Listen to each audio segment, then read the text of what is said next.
श्री स्वामी समर्थ सगळ्यांना.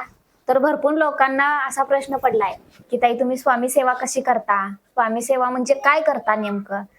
पण स्वामी सेवेकरी वेगळं आणि स्वामी भक्त वेगळं, आणि तुम्ही नॉनव्हेज खाता का नाही, हे सगळे बरेच प्रश्न लोकांना पडलेले आहेत. तर ते मी तुम्हाला आज त्याचा सगळा खुलासा करून सांगणार आहे.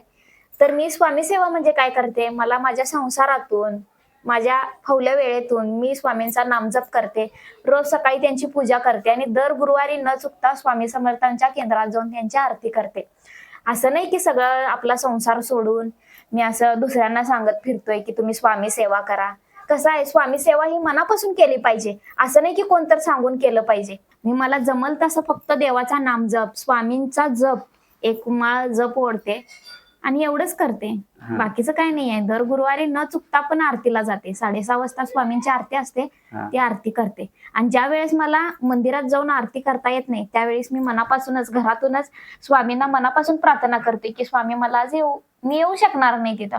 एवढंच आहे, बाकी मी दुसरं काही करत नाहीये.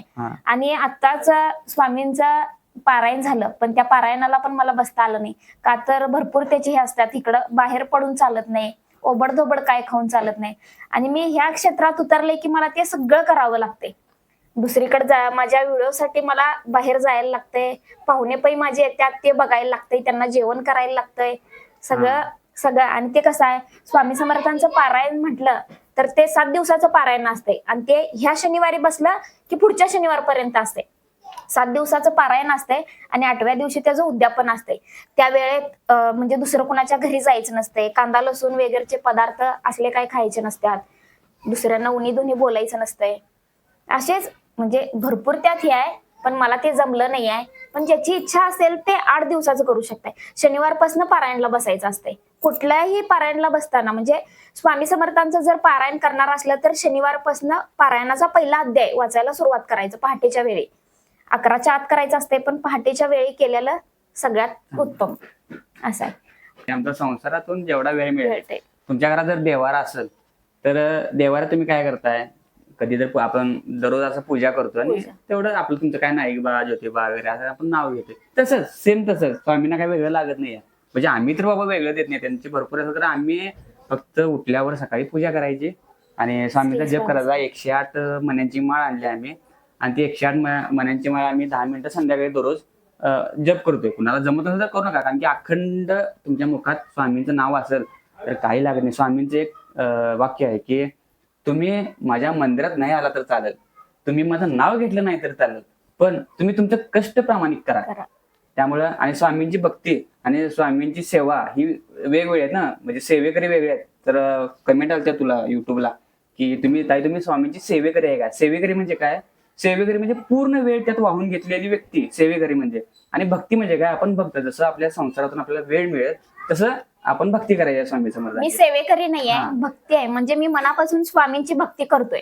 मग सेवेकरी म्हणजे कसं, जसं मंदिरात वगैरे असतात आपल्या कायम स्वामींचं काम करत असतात, बाहेर गावोगावी जाऊन जनजागृती करतात किंवा त्यांच्या ब्लॉगच्या माध्यमातून स्वामी समर्थांचं सगळं हे करतात. तसं आमचं नसतंय. फक्त हिला कसं आहे, आपण कसं गणपती नवा किंवा आपलं पहिलं काम श्री गणेशाय नमा, तसं हे स्वामींचा म्हणजे हे आवड आहे तिला, त्यामुळे तिच्या ब्लॉगची सुरुवात श्री स्वामी समर्थ असं करते.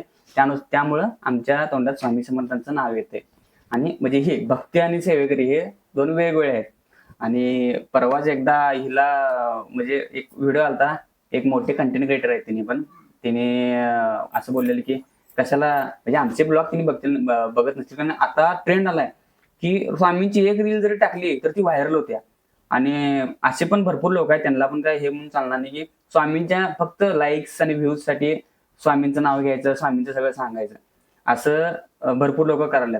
तर त्यांना पण सांगतो की असं काय करू नका. जर तुमची भक्ती असेल तर ते करा, नाही तर म्हणजे त्या व्यक्तीनं काय बोलले की स्वामींची भक्ती असेल तर तुम्ही मनात करा, कशाला दाखवायचा. आणि तुम्ही घरात पूजा करा आणि तुमच्या पुरतं ठेवा, तुम्हाला कशाला पाहिजे व्हिडिओत न ते असं. तर ह्याचा एक अनुभव सांगतो. तर ही परवा कमेंट्स वाचाल ती लाईक डीएम मध्ये मेसेज आलता. तर ती काय म्हणलेली बाई की ताई तुम्ही प्रत्येक व्हिडिओमध्ये श्री स्वामी समर्थ म्हणताय. तशीच माझी मुलगी 4 वर्षाची आहे आता ती, आणि ती मुलगी उठल्या उठल्या म्हणालती आई की श्री स्वामी समर्थ म्हणतात त्या काकूंचा व्हिडिओ लावून दे. आणि ती बोलताना सुद्धा म्हणजे दुपारचं इकडं तिकडं खेळत असताना वावरत असताना श्री स्वामी समर्थ सगळ्याला म्हणतात. मग त्या बाळावर आतापासून असे संस्कार होत असले तर काय वाईट आहे? काय वाईट आहे म्हणजे ते आता क्रिएटर म्हणतात ना, ते मोठे क्रिएटर आहेत. आम्ही त्या मापाजी पण नाही, ते मोठे मोठे क्रिएटर आहेत. तर ते म्हणतात की स्वामींचं तुम्हाला पाहिजे मनात न पाहिजे.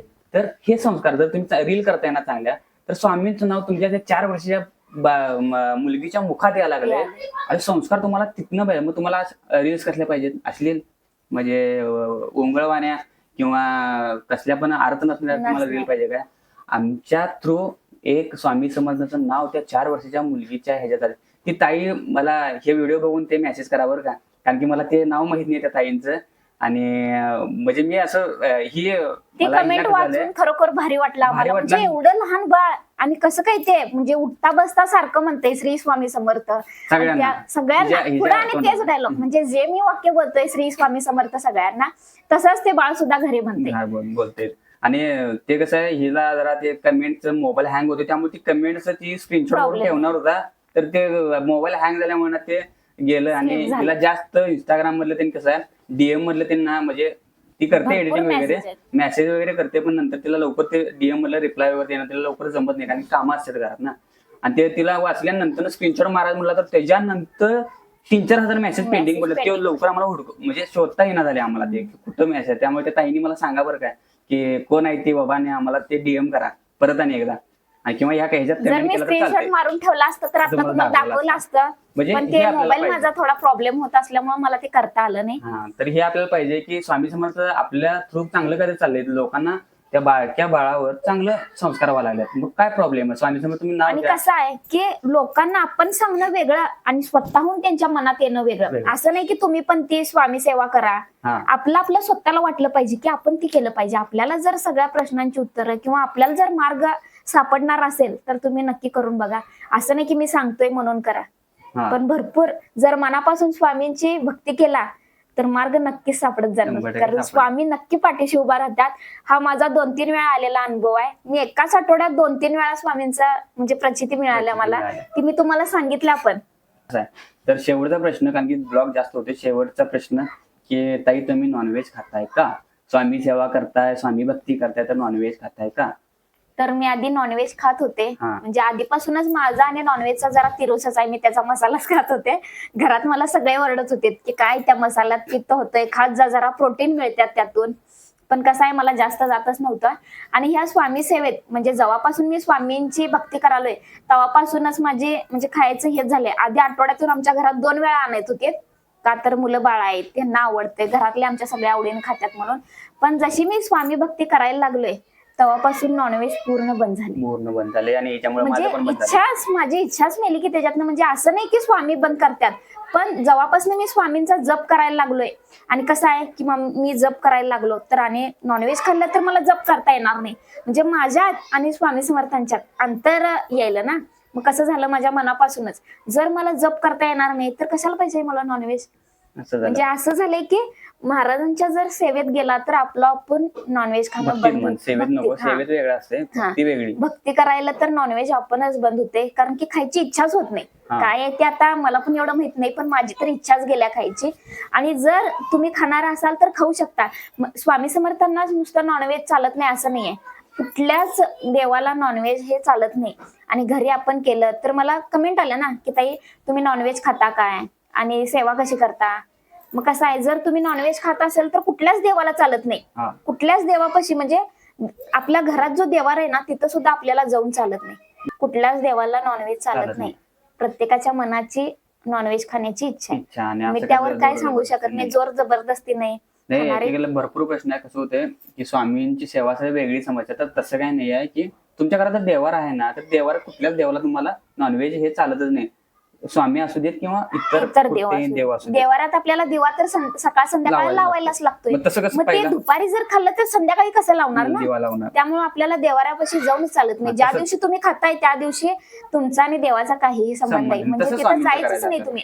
तसं स्वामी समर्थांचं पण आहे. जर तुम्ही खात असणार, तुम्हाला बाबा आम्हाला काय सोडून चालत नाही, तर तुमच्यावर काय जबरदस्ती नाही आहे. तुम्ही खावा आणि त्या दिवशी फक्त म्हणजे ज्यांना सल्ला पाहिजे त्यांना सांगायला लागलोय की त्या दिवशी फक्त तुम्ही स्वामींच्या पाशी जाऊ नका, सेवा स्वामींचा करू नका. जप वगैरे जप काय करू करू नका तुम्ही.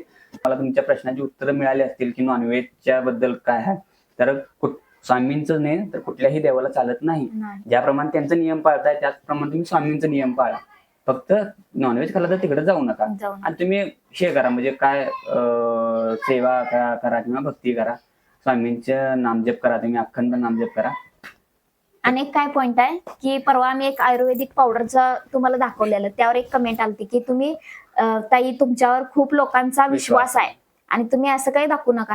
पण तुमचा विश्वास माझ्यावर आहे म्हणून तर मी तुम्हाला काहीतरी संधी चांगलं सांगण्याचा प्रयत्न करतो. ऍड आम्हाला भरपूर येतात पण ऍड आम्ही घेत नाही. ज्या ऍड चांगल्या आहेत, ज्या ऍड ना आमच्या लोकांच्या फायद्यासाठी होत्यात तेच ऍड तेवढं आम्हाला घेतात. पैशाची एवढी गरज नाही आहे, म्हणजे आहे आम्ही म्हणजे आम्ही काय भरपूर मिळवायचं आहे आम्हाला, पण असं वेगळं काय करून आम्हाला पैसा नको आहे. आजपर्यंत गेमच्या ऍड किती आल्या आपल्याला, तर 50 तुम्हाला आता रक्कम सांगून सांगणार नाही, अशा रकमेच्या आलत्या ऍड, तर आम्ही अजिबात केल्या नाहीत.